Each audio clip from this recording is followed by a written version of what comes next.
Hey, I'm John. I'm 40 and my wife Sarah is 32. We moved to a new place and didn't know anybody.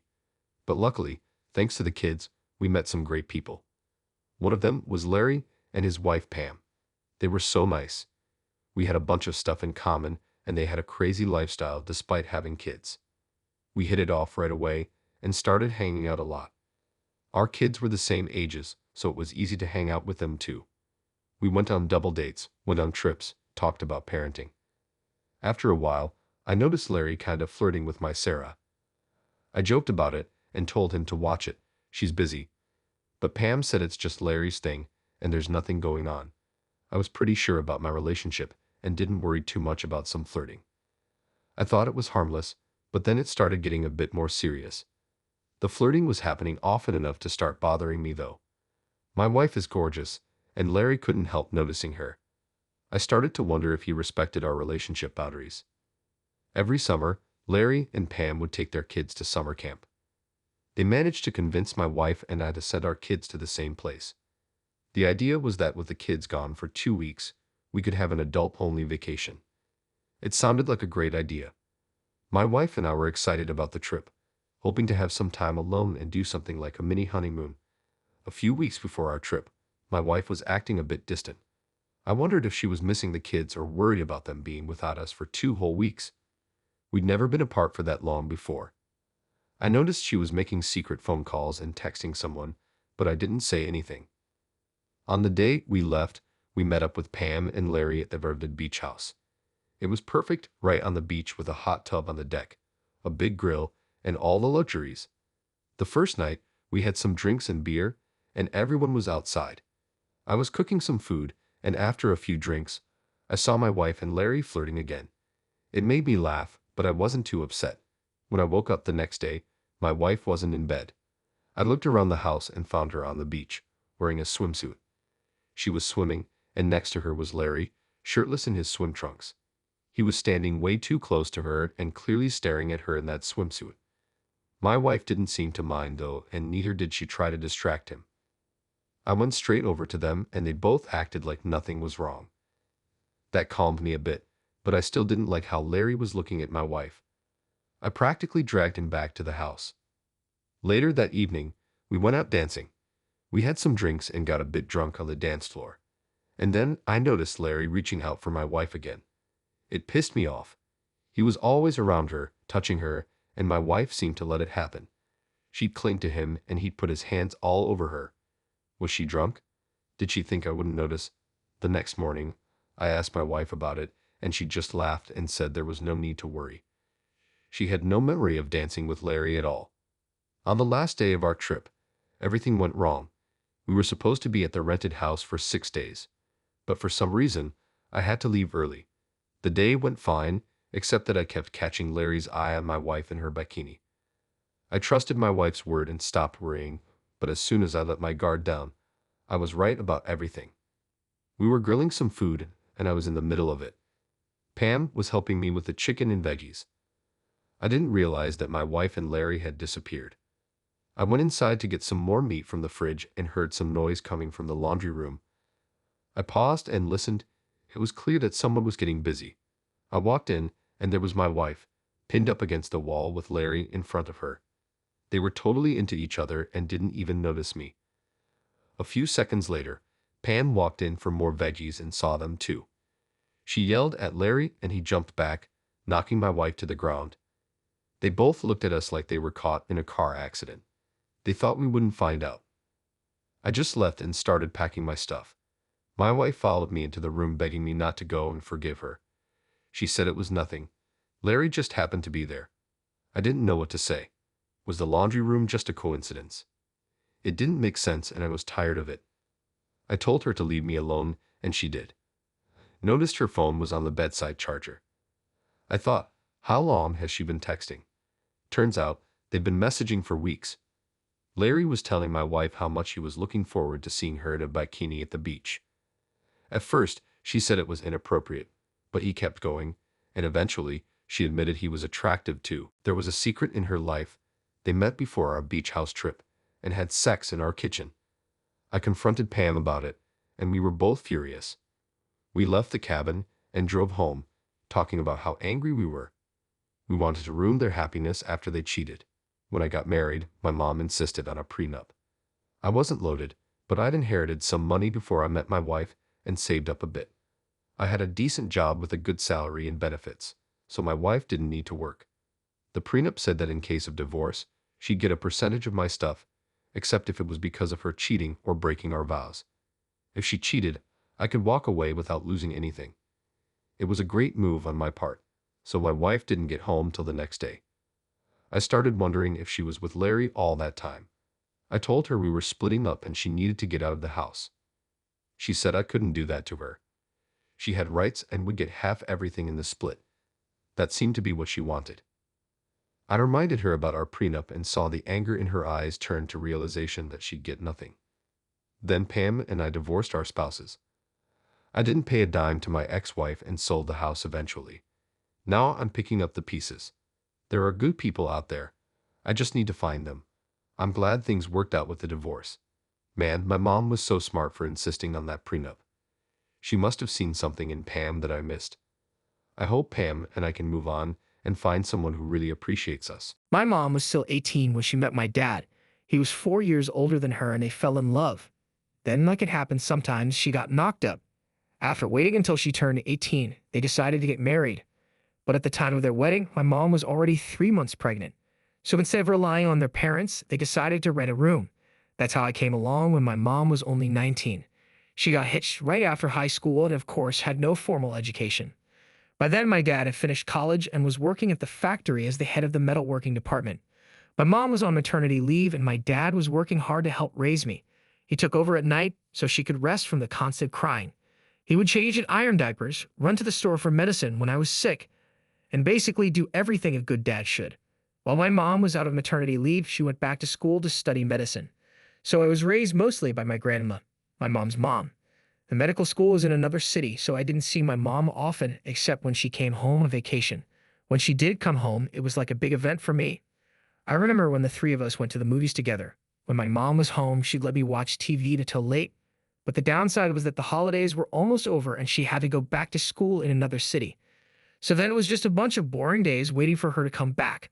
My dad did his best to cheer me up. He took me out to his place on the weekend and showed me how to ski and ice skate.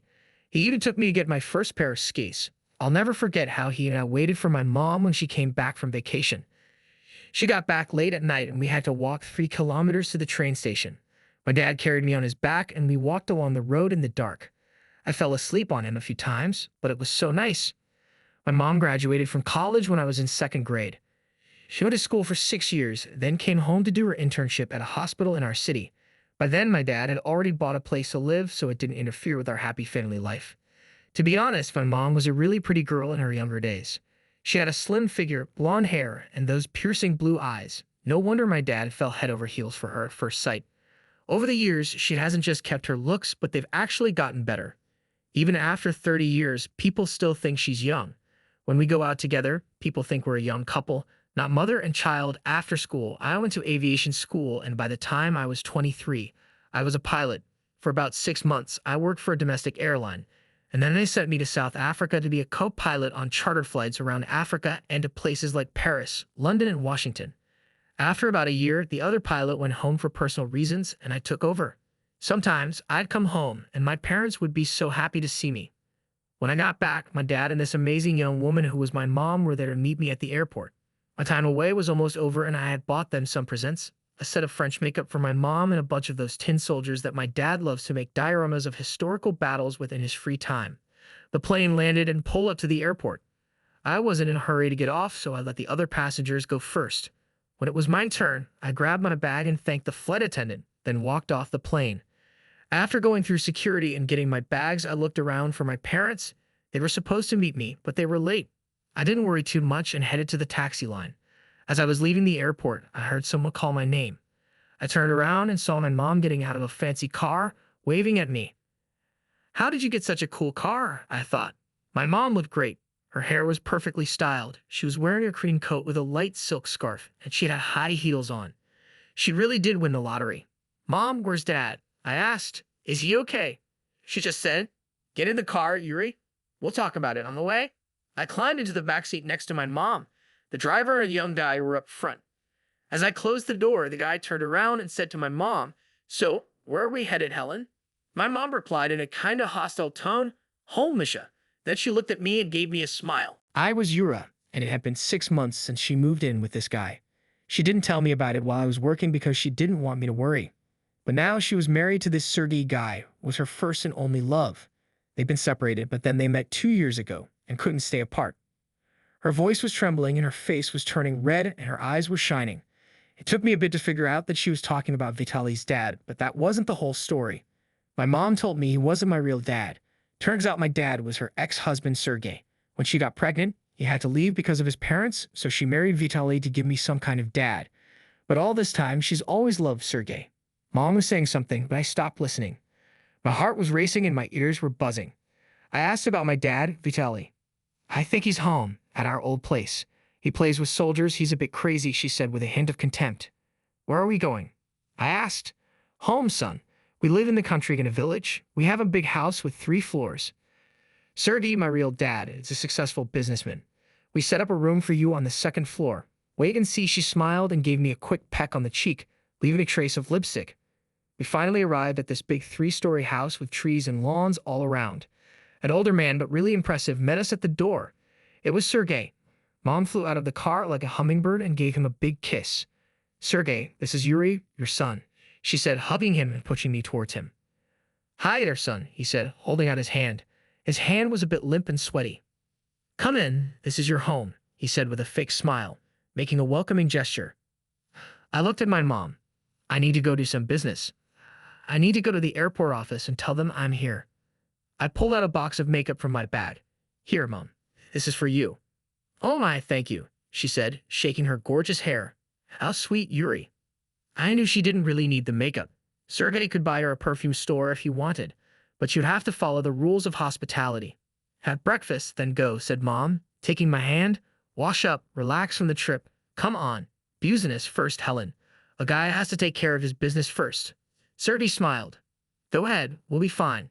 Take my car. The driver will get you wherever you need to go and wait for as long as needed." "Nah, I'll take a cab. Don't worry about me." I gave my mom a kiss and left. After I left the airport, I called a cab. It wasn't until I got in the car that it really hit me. My mom had been with my dad for 27 years. No fights, no drama. It seemed like they were in love. But then Sergei showed up and she just left my dad for him. Without a second thought, she dragged me along too.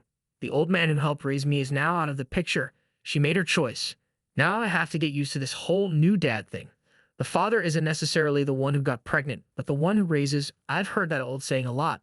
But as it turns out, that's not always the case. I imagined what a terrible feeling my dad must have had when his wife left him for another man, even claiming that their son wasn't his. I was on my way to my dad's old place. I didn't really care if he was biologically my dad. I just wanted to see someone I loved. Using my key, I opened the door and walked in. It was silent. I threw my bag onto the couch and glanced around. Nothing seemed to have changed. Everything was still in its place like time had stopped. I walked around the rooms, but my dad wasn't there. Maybe he went to the store or work. Just then, the front door creaked and a neighbor popped her head in. "Hey, your dad's in the hospital.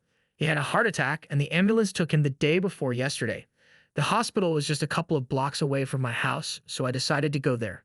My dad was in the general ward with 7 other patients. On the way there, I picked up some fruit, bags of yogurt, and juice for him." "Hey, Dad," I said in a cheerful tone. "What are you doing here? Hiding from me in the hospital instead of meeting me?" My dad turned his head and his eyes widened. "Hey, Yura, welcome home. I'm so sorry I couldn't be here to meet you. I fell and hurt myself. But don't worry, it'll be okay." "Don't worry about it, Dad. I've got you now. I brought some goodies for you. You'll love them. When are they going to let you go home?" "I'm not sure, Yura. The doctors haven't told me yet. I might have to stay here for a few more weeks, but that's okay. I know you'll take good care of me." Dad smiled and then started coughing. I noticed he was calling me by my name, not son, like he usually does. I realized he was really worried about how long he'd have to stay in the hospital. "Yeah, about your mom's job, Dad. How are you feeling? When you're out of the hospital, maybe we can buy a cottage, like you wanted, outside the city." My dad was quiet and looking away. I stayed with him a while, trying to talk about random stuff. Then I said bye and went to find the doctor. He calmed me down, said my dad's just stressed, and with care, everything can be fixed. After the hospital, I was thinking about it. Then I had an idea. A classmate of mine, Igor, works at the forensic medicine place. I called him and made an appointment. Mom called too, but I ignored her. It wasn't time for family stuff. Hey, Igor, I need a paternity test done. I said to my classmate, you won't believe this, but I know the result already. After explaining the situation, I went on, I need some kind of proof that he's my real dad. You're right, it's an official fake, said Igor, nervously twisting a box of matches in his hands. Don't worry, only my dad will see it. Help me out. Igor stood up from the table. Here's what we're going to do. Bring me some biomaterial, preferably your dad's hair, and go to the lab yourself. They'll take samples from you there. I'll meet you at 4 p.m. I'll have an answer for you tomorrow night. We'll do it quick for the sake of friendship. Igor looked at me seriously. I'll give you 2 reports, one real and one fake, and you can decide what to do with them. After leaving the office, I called my mom.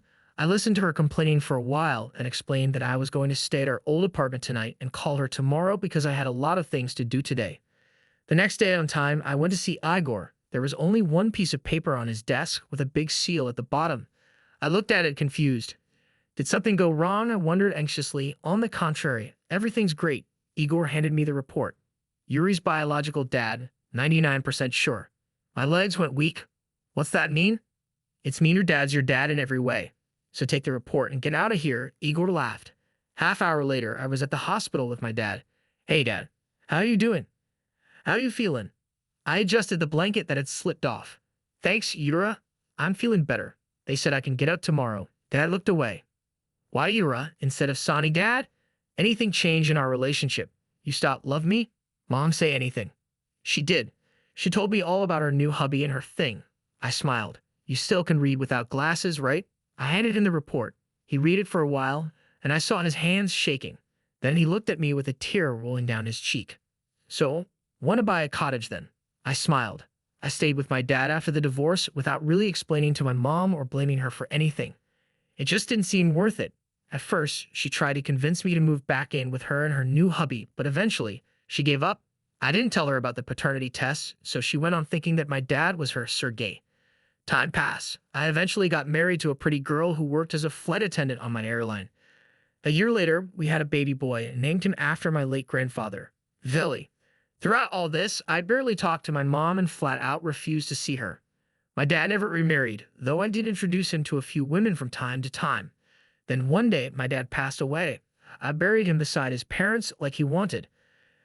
A year after that, my mom's partner, Sergei, also passed. Mom's still living in the cottage, not working, and left her business to the manager to run. I finally gave in and decided to go see my mom and family one day. My wife was all for it. We walked in, and there was this beautiful, well-groomed lady. She gave us both a big hug, but then she just stopped dead in her tracks when she saw my son, Vitalik. Her face went pale, and it was like her first husband, the one she was supposed to marry, was standing right in front of her. My mom got it right away. Oh my God, what am I done? She said, what did I do? That's how the story ended. Leave your opinion in the comments about this story. We will be interested to know what you think. Also, don't forget to give us a like and subscribe to our channel. That way you won't miss new exciting stories. Good luck to you.